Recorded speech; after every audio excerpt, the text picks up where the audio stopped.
welcome to my channel. It is great to see you again. So this week I wanted to do a quick video just talking about some books that I've read lately and so showing off some books that I bought. I'm not really a usual full booktuber or anything, but I do love to read and I love to buy books and talk about them. So I thought it would be fun to do a little video. My sister was in town a couple weeks ago and I bought some wine to be a good hostess and we didn't really drink it all. And I don't usually drink much myself, and I thought, what am I going to do with this wine? So I'm going to share a glass with you, my wonderful watchers and listeners, and have a nice afternoon. I guess I could have just thrown it away. It wasn't like it was terribly expensive, if you recognize this label. But I don't like to waste things, so what better reason than to make a video?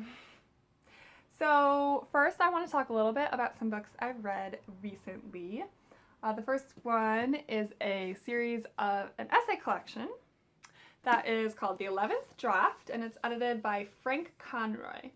And basically the only thing that these essays have in common is that they're all written by graduates of the Iowa Writers Workshop, which I think is very cool because I am from Iowa and not a lot of things come out of Iowa that aren't corn and pigs, or Iowa's not known for them all the time. So it's cool to me that Iowa's known for having a great writing workshop, and I wanted to read about it. And one of the interesting things about this is that most of these are literary fiction authors, and I do not write literary fiction. I read it sometimes, but it's not really my go-to. So it was definitely an interesting perspective. Some of them were really dismissive of genre commercial fiction, which is bullshit because genre fiction is awesome, but some of the other ones were a little bit better in that respect. But it was just great to read about writing from other writers, ones that have quote-unquote made it, and basically my main takeaway from this was that writing is hard for everybody. So at least I'm in good company. So this was the 11th Draft. I bought this at this cute little bookshop down on Fifth Avenue in Hillcrest that is like a used bookstore with huge shelves full of books, and it smells like old books, and it's run by this old guy who's probably been there for decades, and it's pretty great. I love it. So it's always fun to go and check in and see what I can find there. And I found this. The next one I want to talk about is actually on my trusty Kindle. I love my Kindle. I read most of my books on my Kindle. I've had this for 5 years now at least, and still it's got the original cover on it that I've had for the whole 5 years. I like that this one still has the keyboard on it. Super old school. So this book is, if you can see, Ancillary Justice by Ann Leckie. So I'd heard so much about this book, and that always kind of makes me nervous because I feel like books get overhyped a lot. And I also had heard a lot about the gender stuff in it, and I don't really like message fiction. Even if it's a message that I agree with, I find it distracting from just reading a good book. So I had kind of put off reading this for a while, but then I decided I was going to take a chance and read it, and I'm so glad I did because this book was fucking awesome. So good. And the gender stuff's totally not messagey at all, I didn't think. It's just like a cool world building thing that really added to the flavor of the book. And it was a little slow to get started, but once it did, it was like, huh, really good. So I am now reading Ancillary Sword, and I hope the rest of the series is just as good as this first one was because it was amazing. And the last book that I wanted to talk about that I read recently was Morning Star by Pierce Brown. And this one is from my library. And the reason I got this from the library is because I bought the first one on my Kindle, Red Rising and Morning Sun, Golden Sun, and I did not like them. I really didn't, and I didn't want to give any more money to this series, as much as I love supporting other writers. So I put a hold on it in my local library, and that's why I got the large print version, because it had less of a weight on it. Yeah, it was even worse than the first two. And I don't want to bash books or anything, but there's so much praise out there for this book. It has like a 4.6 star rating on Goodreads, and I wanted to put out my perspective out there that these were not good books. Darrow is one of the worst main characters I've read in a book in a long time. Yeah, the only reason I finished out the trilogy is because I have this like need to know what happened. And I thought about just reading a summary online, but sometimes it's hard to find a good summary online, and so I thought they're quick reads. It maybe took me like 5 hours to read this, and I just would find out what happened. And I guess I don't regret it. Maybe I do. I could have read another book, but anyway. So no, not my favorite. Do not recommend. So those are the books that I've read lately. Well, I've read a lot more, but so those are some of the ones I wanted to talk about. And now I'm going to show off some of the books that I have bought. So the first two, my boyfriend and I were at brunch the other day, and we were waiting for our table, and across the street there was a Friends of the Library having a used book sale. And we went over and bought some books. They were only like 50 cents each, so can't really pass that up. So the first one is called The Birth of Venus by Sarah Dunant. I don't really know what it's about, except that it is historical fiction, and I like historical fiction, so I thought I would pick it up and read it. And it was also in good condition compared to a lot of the other ones. It wasn't actually ever, I don't think, used at the library. So I'm looking forward to reading this one.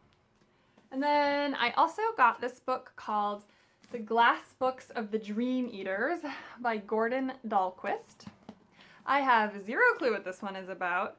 I actually totally forgot that I'd even bought it until I went to go find it for this video. I bought these like 2 months ago.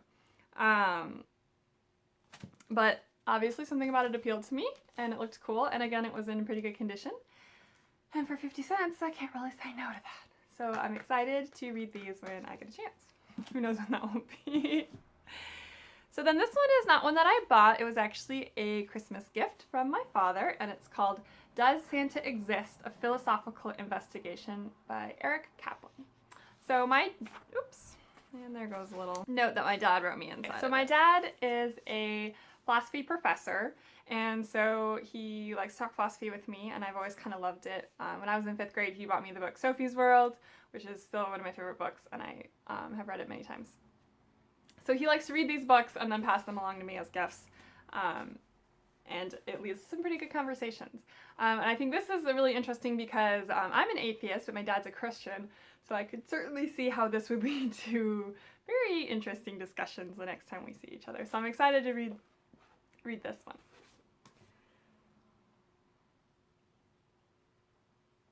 So the next ones that I have are all ones that I bought at my local indie store. It's called Mysterious Galaxy, and I absolutely love it.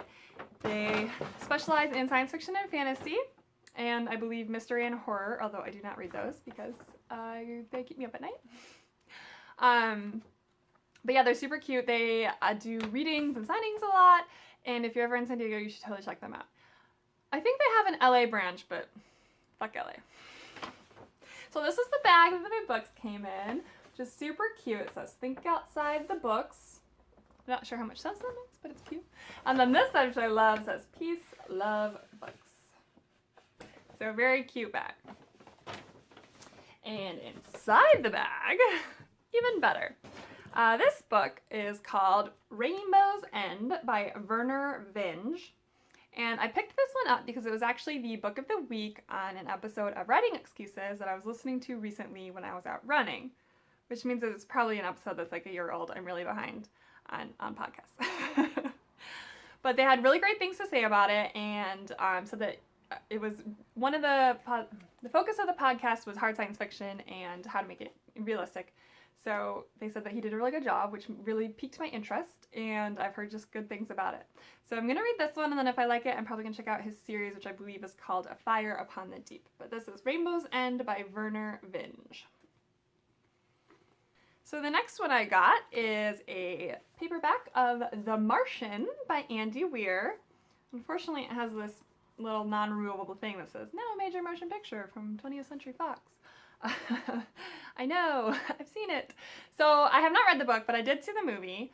Usually since I read a lot, I tend to have read the book and then I go see the movie, and it usually tends to be a little bit disappointing. So if I do get the chance to see the movie first, I like to do that because it makes the movie more enjoyable, and then I find books always have something else to add, and so it doesn't really make the book disappointing at all. But I really liked the movie, and so I'm looking forward to reading the book. I've heard that it is amusing and funny, which is good because the movie was as well, and that it's very science heavy, which is great because I love science, yay! So I'm really looking forward to taking a look and reading this one. And then the last one that I got is an anthology called Dangerous Women. And this is edited by a little author called George R.R. Martin. You may have heard of him. As well as Gardner Dozois. I don't know if I'm saying that right, but he's a very well-known editor. So I'm really looking forward to reading this. It's called Dangerous Women, so as you can imagine, it focuses on women. So hopefully there's good female characters in here, which is always great to read. Some of the authors that are highlighted here on the front are Jim Butcher, Diana Gabaldon, Lev Grossman, Sherilyn Kenyon, Brandon Sanderson, Sharon K. Penman, Joe Abercrombie, Carrie Vaughn, and many more. So I like some of those authors, so I'm really looking forward to reading something new by them. And there's also a Song of Ice and Fire novella, which I have not read before, and I like those books, so that will be cool. I'm looking forward to seeing that. And then another major reason I got this is because I'm trying to write more short fiction, and I think it's really important to read short fiction because it is different than novels, and so it's got a different feel for it, and the more you read it, the more you understand that feel, and the better your own short fiction is, I think. So that is something that I'm trying to work on in between everything else. So those are my recent book hauls, and I hope you enjoyed spending a little time with me and sharing a little glass of $2 Chuk, which is actually $2.59 at my local Trader Joe's. But it's been great. Thank you for watching, and I will see you again next time. Take care of yourself. Bye.